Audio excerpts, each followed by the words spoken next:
کسی اردو کے شاعر نے کہا تھا کہ اس نے کہا تھا عشق ایک ڈھونگ ہے، تو میں نے کہا تجھے عشق ہو خدا کرے، پھر کوئی تجھے اس سے جدا کرے، پھر تو اسے تسبیحوں پہ پڑا کرے، پھر تو گلی گلی پھرا کرے، پھر تو اسی کا نام جپا کرے، پھر میں کہوں کہ عشق ایک ڈھونگ ہے اور تو نہیں نہیں کہا کرے۔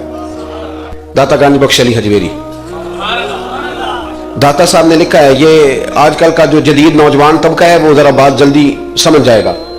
داتا صاحب رحمۃ اللہ لکھا ہے، حضرت عبداللہ بن مبارک رحمۃ اللہ علیہ سے کسی نے کہا کہ آپ بڑے زبردست محدث ہیں اور اتنی وارفتگی والے صوفی کم ملتے ہیں جتنے آپ ہیں، وجہ کیا ہے؟ تو حضرت عبداللہ بن مبارک فرمانے لگے، مجھے نا توبہ کرنے سے پہلے ایک عورت سے عشق ہو گیا تھا، عورت سے۔ بڑی توجہ سے بات سمجھنا۔ آپ فرماتے ہیں میرا گھرانہ نمازی تھا، یہ داتا صاحب نے لکھا ہے کشف الماجوب میں۔ حضرت عبداللہ بن مبارک فرماتے ہیں کہ جس عورت سے مجھے عشق ہو گیا نا، اس کے محلے میں جا کے میں عشاء کی نماز پڑھتا تھا، اور پھر ساری رات میں اس کے گھر کے گرد رہتا تھا۔ وہ آدھی رات کو تھوڑی دیر کے لیے چھت پہ آتی تھی، دو ایک باتیں ہوتی تھیں، میں لوٹ آتا تھا۔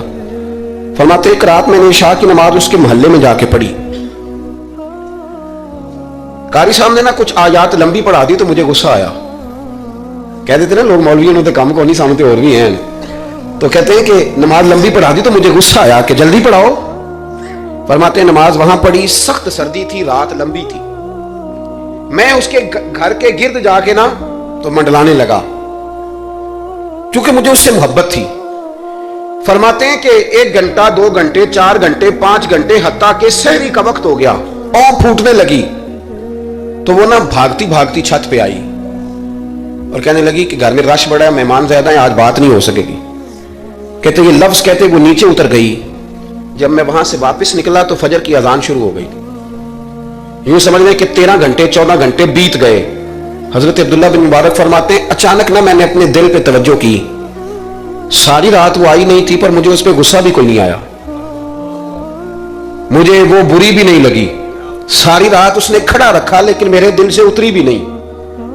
کوئی نہیں سمجھ آئی آپ کو میری بات؟ فرماتے ہیں کہ پھر میں نے اپنے دل پہ توجہ کی تو مجھے سمجھ آئی کہ مجھے اس سے کھرا پیار ہے، سچا پیار ہے۔ یعنی اس نے آدھا جملہ کہا کہ میں مجبور ہوں، تو میں نے اس سے مزید نہ قسم اٹھوائی نہ گواہ مانگے، میں اس کی وہ مجبوری بھی فوراً ہی مان گیا۔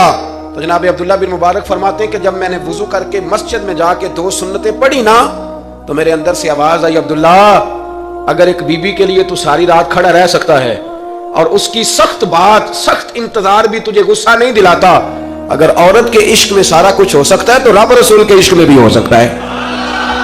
پھر ان کی بتائی ہوئی تراویحاں تجھے غصہ نہیں دلائیں گی، پھر ان کا کہا ہوا روزہ تجھے غصہ، پھر تو یہ نہیں کہے گا کہ بڑا مشکل کام ہے جی گرمیاں دے روزے نے، پھر تیری زبان سے کوئی لفظ اس لیے کہ محبوب پر غصہ۔ ایک صاحب نے مجھے ایک دفعہ فون کیا، ہمارے سنگی ہیں، وکیل ہیں، بیوی ان کی پروفیسر ہیں، کہنے لگے جی آپ کے ایک بزرگ نے کہا ہے کہ صحابہ نبی پاک صلی اللہ علیہ وسلم کا بول مبارک پیشاب مبارک پی جاتے تھے۔